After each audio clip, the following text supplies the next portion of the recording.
You ever feel not quite as fresh as you could be?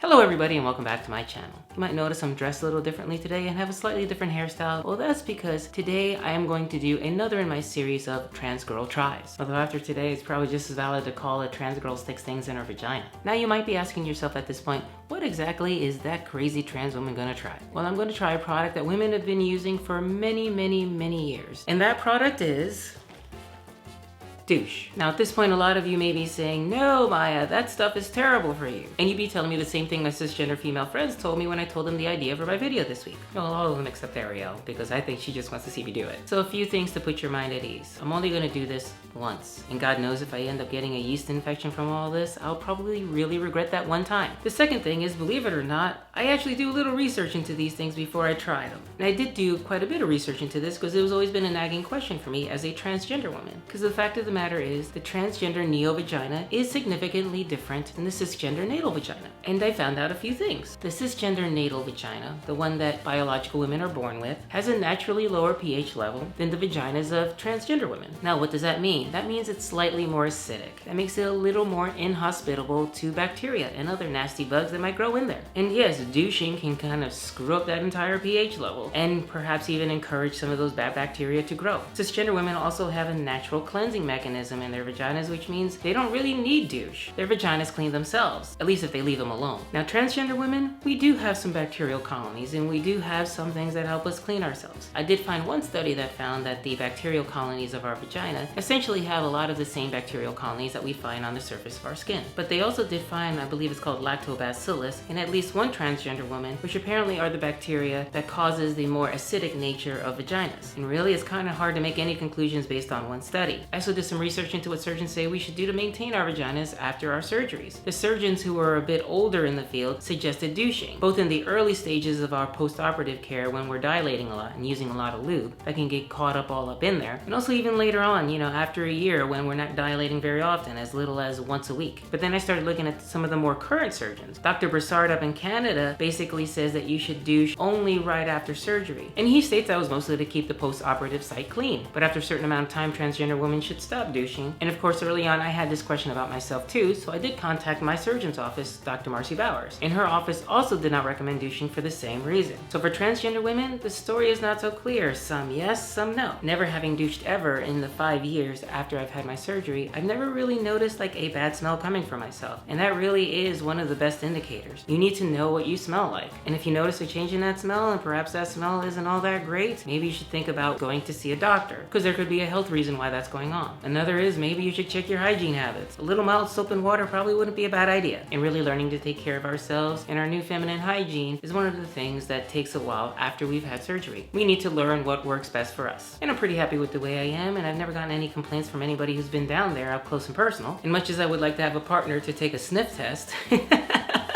there isn't one readily available, so I'm just gonna have to do it myself as best I can. And step one right now is to get a little funk going, and that means going on a 3-mile run like I usually do. So the next time you see me, I'm going to be a sweaty mess, which wouldn't be the first time on this channel. So see you in a bit.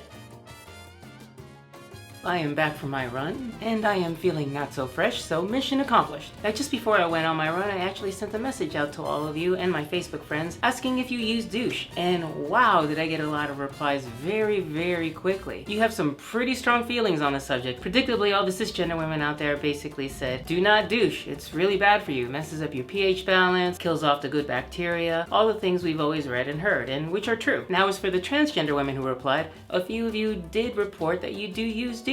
I imagine it's because of our bacterial makeup that sometimes we could use a little extra help. Now, that extra help doesn't always have to be douche. I mean, in my case, most of the time what I use is coconut oil. And I'm going to continue to do that. But for today, I want to try douche at least just one time. Now, I do have a trans friend who wrote in who said that she tried douche and she got a urinary tract infection shortly thereafter. So fingers crossed nothing bad happens, but if something does, you know what? I will report back and I'll let you know. Now, I have this box, as I was saying before, and as it turns out, it is loaded with 4 units. It does say that it is pH balanced, naturally inspired. Naturally inspired by what? And gynecologist tested. And it does have some nice handy dandy instructions on the outside of the box. Thank goodness. Pull nozzle straight up until it clicks in place. Douche is not ready for use until you hear that click. Gently insert nozzle into your vagina. I think that goes without saying. No more than 3 inches and slowly squeeze bottle. Do not close the vaginal opening.